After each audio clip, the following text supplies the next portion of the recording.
we honor an engineer and a leader who spent his entire career at the absolute forefront of broadcast infrastructure. Darryl Jefferson of NBCU.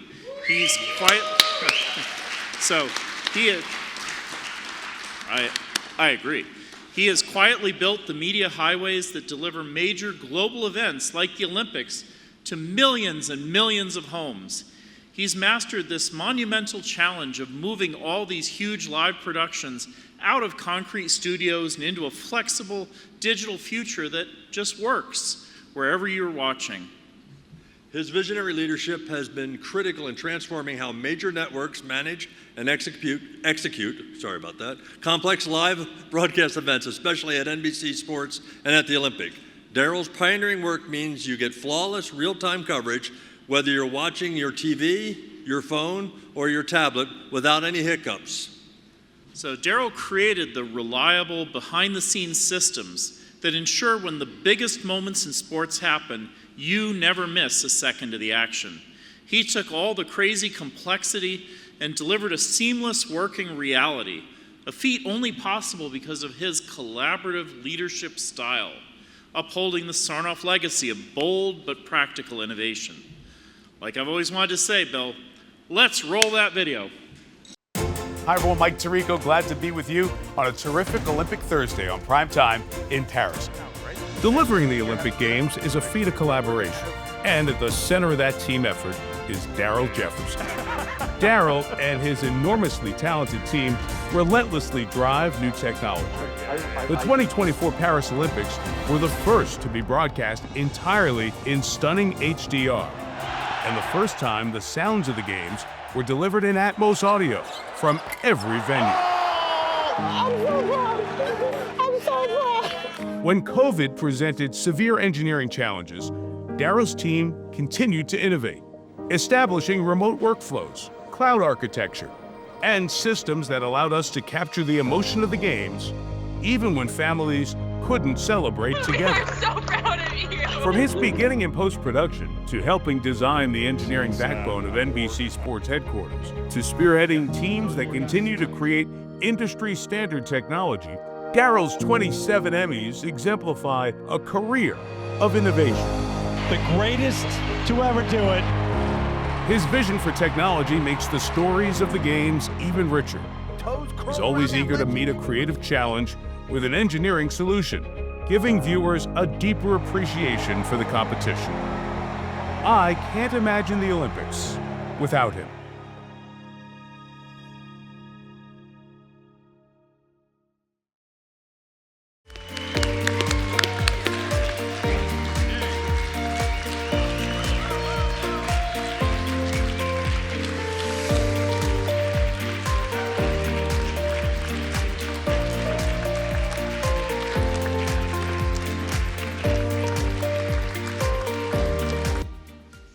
Wow, I'm used to covering people getting medals, not so much getting them myself.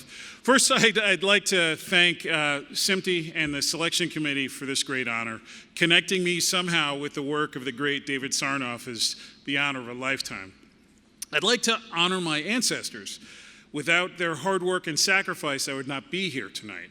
And one in particular, my great uncle Ray Lewis, 93 years ago, a few miles from here, became Canada's first black Olympic medalist, forever connecting our stories. Thank you. That was right up the road. To my mother, father, and specifically sister Denise, there she is. Thank you for showing your little brother to reach high. I'd like to thank the leaders in business and in production who have the audacity and trust to challenge engineers like me to create and build solutions that are barely possible.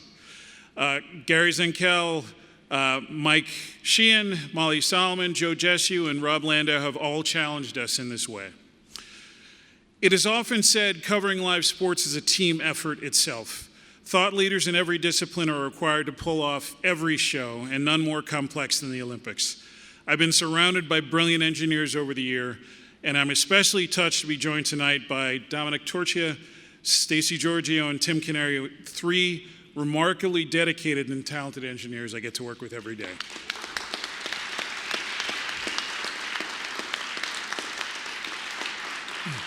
They deserve that applause and more, but we can applaud them in a minute.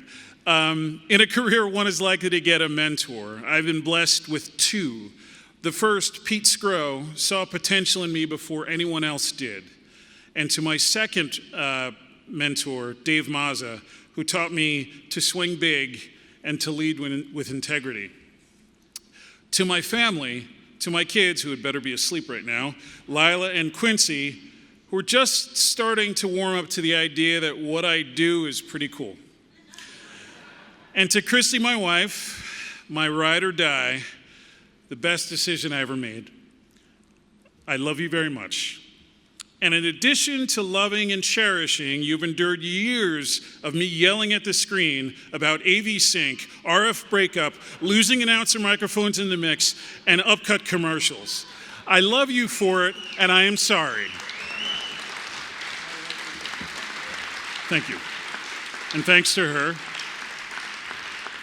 Lastly, this is a bit unconventional, but I want to give a short shout out to a person who's going to get an award later tonight, Ben Burt. I want to thank you so much for giving my imagination such a vivid soundtrack. While I have not had the chance to meet you in person, know that you have inspired multiple generations with your imagination itself. Thank you. If David Sarnoff were here, I think I would be humbled to have a conversation with him about the state of the industry and where things are headed.